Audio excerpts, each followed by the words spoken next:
to support the domestic ferrochrome industry, including through an export tax on chrome ore. But since that time to date, no announcement has been made on when the tax will be imposed. Now, lobby group SABC Smelters claims that despite many countries not having a single ton of their own chrome ore, the endless volumes of a byproduct called UG2 has allowed their countries to grow and monopolize the international industry and effectively set their own market at the expense of South African producers. Now, to clarify on this, we are joined by the Save SA Smelters convener, Powers Mutsileng. Good afternoon to you, Mr. Mutsileng. Thank you so much for your time. Now, that was a mouthful. Perhaps let's begin our interview here.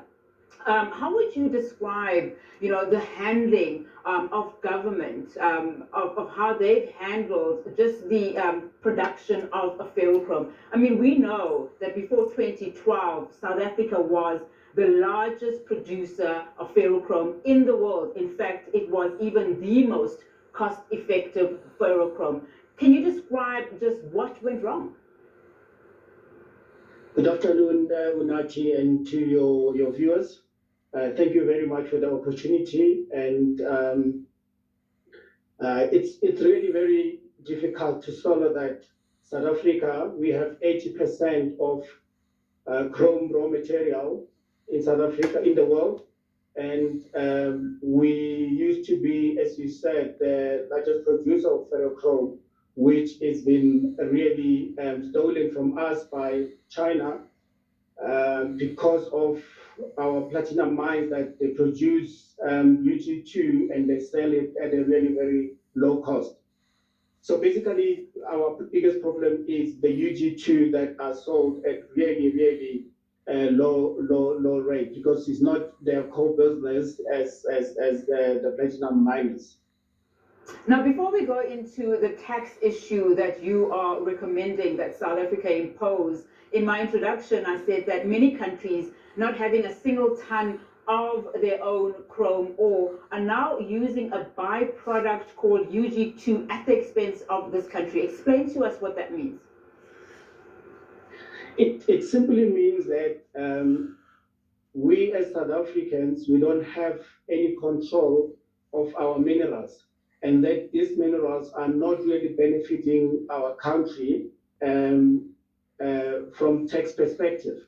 So what you're having is that we're exporting the material without any tax. And if you look at India, some years ago, they imposed 40% on their raw material, and then 2 years later, they stopped completely exporting raw material, which they can only export ferrochrome. And I think that's why we saying that in South Africa we need to stop exporting our raw material and beneficiate it here. So basically, it is very important that we impose this tax to our raw material, so that other countries they can't get this material really for free. They have to pay premium for it, so that we can protect our smelters in the country. Economic Reconstruction and Recovery Plan, President Cyril Ramaphosa announced that he wanted to support the domestic ferrochrome industry by introducing an export tax on chrome. You have recommended that the differentiated tax levy be introduced as a matter of urgency. What is the holdup? We really don't know, and we urge the president to really start implementing what he promised us, and it's high time now. If you look, just last year we lost 2 smelters in South Africa, which is Lydenburg smelter, and also we lost Meyerton. So 2 smelters closed in a very short space because people are just ripping up the minerals, and then they build it the smelters in their respective countries to produce ferrochrome, which is really what is damaging our economy. Now, talk to us about what will happen if this is not addressed urgently, as you say. I know in your statement you talked about how the industry itself has been impacted with 10,000 jobs being lost directly and about 30,000 jobs being lost indirectly in the sector. Talk to us about how bad the sector is being affected by this delay. It's really very bad, Unati. If you look at in the last 10 years, the number of smelters that closed in South Africa, and they're just standing there as a white elephant in expense of our people in South Africa.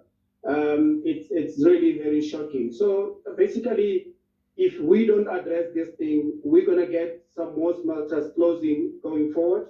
And there is an indication of some of the chrome companies that were already showing the indication of starting with the retrenchment in their business, which is really very bad. So what we need to do is to make sure that our president impose this tax, and so that our government also can benefit out of it, and also our people can get employment.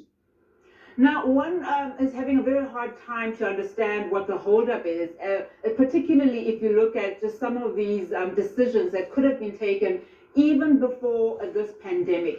How has this now affected you during COVID, more especially the industry itself? Look, there's really a lot of people that are benefiting out of this, that we know that they're in Kahu with the government, because there's really, it's only the benefit and a benefit for the government to impose the tax. And also, if you look, if it's a smelter closing, Eskom is suffering a lot, because Eskom get really a lot of money from the smelters also, because smelters are good payers than the individuals that we're having. I mean, in number of townships, the guys are not paying the Eskom levies. So it is really very important that we reopen these smelters and start running these smelters and making sure that our people are getting back to work. Have you engaged government at all in some of the problems that you're having? I would imagine that you have. How far have you come with those engagements? You mentioned Eskom. Have you involved the CEO of Eskom? I know he's got plenty in his hands, but I'm sure that with just a little bit of collaboration, this situation could change. Exactly, Unachi. And I think one of the things that we have done is to meet with DMRE, and then also we met with GTIC, which together we really pushing in that direction, to such an extent that they have started now a committee that we're really working on towards this. So there is a way forward, even though there isn't an agreement on what's the timing on imposing this tax. And one of the things that we are doing as SA Smelters, we're trying to organize a march to go to Treasury to push them to really push the president to impose this tax. All right, thank you so much, Mr. Motseleng, for your time this afternoon. That was Powers Motseleng, who is the Save SA Smelters convener, just talking to us about that situation in the ferrochrome industry and how that is being affected. On to this now, some youngsters in Bloemfontein who are battling to make a living are now